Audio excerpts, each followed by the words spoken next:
This is the Heart of Israel Wines 2017 Cabernet Sauvignon, 830 meters up this was harvested at.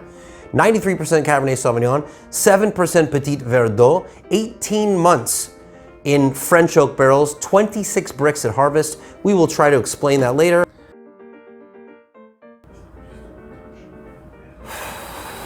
The wine held up well from yesterday, that's good. So this is cool. I'm goofy. I like the wine we brought in. Which year? This is 17. It's a baby, baby, baby. And it smells beautiful. Yeah.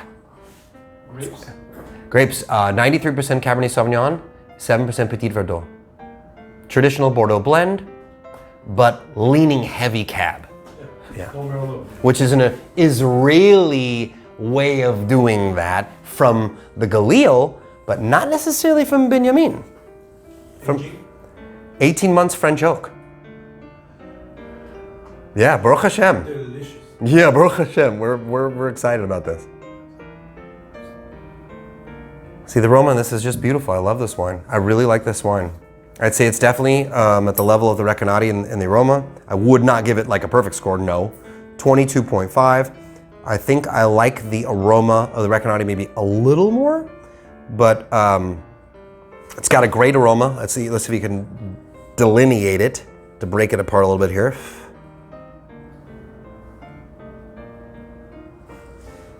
So the other wine is interesting, had a black cherry on the finish. This is on the front. Black cherries. Basically, go get a Dr. Brown soda, cut out all the fizziness, and leave maybe about 15 to 20% of the sugar in the way the aroma is putting off, so that it's fruity. Legs are pretty intense on this wine. Like, this wine is beautiful, geometrically perfect legs in a rounded fashion going around the glass. Real sticky, real slow drop, which means the grapes were able to take on the wood in a good way. Not in an unbalanced or off-putting way. Sometimes wood, it overdoes the wines and you're chewing on the back of those pieces of wood, and sometimes it underwhelms it and becomes overly fruity, almost like there's what's called Gamay or Beaujolais wines, where some people, it's way too fruity for them, they can't handle it. Or some Shiraz is just like, like, whoa, too much. I think that's what's good about Shiraz is the pepperness of a Shiraz helps tame back some of the fruitiness. The grape's cool, but this is different. Yeah, it has a little sweetness to the nose, yeah. Baruch Hashem, 23 on the nose.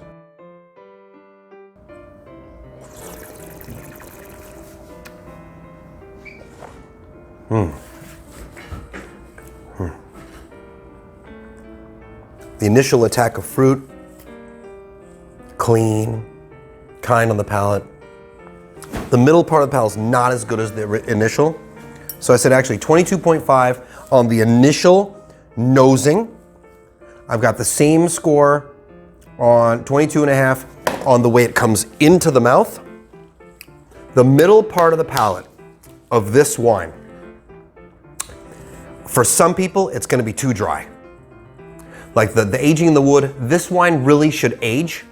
The way it feels in the middle part of the mouth, it needs to cut out some of its tannin and even a little bit of its acid for the people that are on the general market going to be able to enjoy this wine the best. But again, with food, a steak will be very good. Okay, so I'm gonna cut myself back to about 20 on the secondary mouthfeel until this wine matures. I believe this score will improve with time. Then let's get to the finish.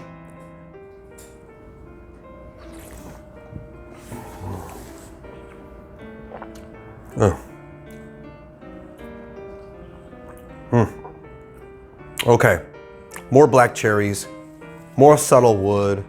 I feel like I'm out at a barbecue actually. Some good braised meats, where they sear them actually. It's almost like a piece of braised meat with like some rum that they dumped all over the bottom side of the fire, where it has this little bit of fruity sweetness and the backbone of this texture. Finish the wine, I'm gonna bring up a little bit to a 22.5, Price? 23 actually, on the finish. I like the finish a lot, but it's tannic. So the price of this wine, I think, is about a $35 bottle of wine. Maybe 40 at the most in some stores, maybe. So let's see here. We've got 85, 87, 88 points.